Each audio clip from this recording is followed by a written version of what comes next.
Mas pinalawak na ang listahan ng mga VAT-free na gamot para sa mga may hypertension, cancer, mental illness at iba pa. Isa itong good news para sa napakaraming Pinoy na araw-araw umaasa sa maintenance medicine. Narito ang agenda report ni Pierre Pastor. Niresetahan na si Eileen, 52 years old, ng maintenance medicine sa hypertension. Na mild stroke na kasi siya at kapag nagminti siya sa pag-inom ng gamot ay nag-iiba na ang kanyang pakiramdam. So may galaw ka na matatakot ka kasi parang feeling mo tutumba ka.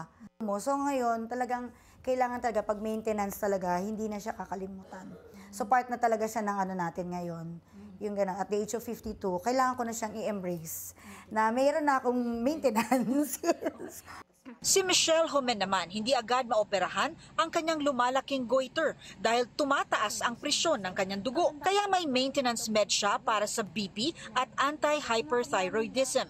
Pero kasabay nito, ginagastosan din niya ang therapy ng kanyang anak na may autism. Sabi po kasi ng doktor po kasi ma'am, hanggat hindi po ako inoperahan, yung metimasul po pinapainom po sa akin ma'am, ituloy-tuloy ko po yun.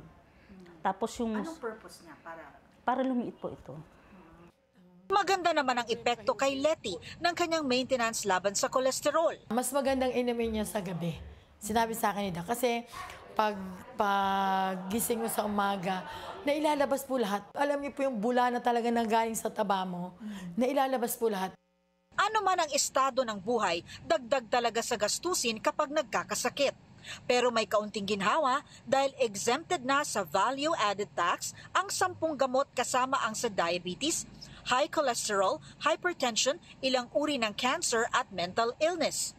Nauna na itong inanunsyo ni PBBM sa pagbisita niya sa NKTI kamakailan lang. Pinarami pa namin ang listahan ng gamot para dito sa ating mga pasyente na hindi na VAT-free, hindi na magbabayad ng buwis pagpasok upang maibaba natin ang presyo ng mga gamot. Base sa Memorandum Circular 62-2025 ng Bureau of Internal Revenue, mas pinalawak na ang listahan ng mga gamot na hindi napapatawan ng VAT.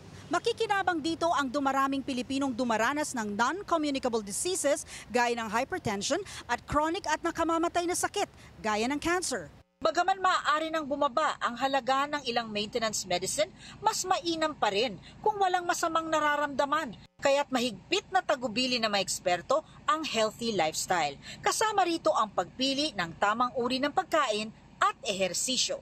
Para sa Agenda, Pierre Pastor, Billionaire News Channel.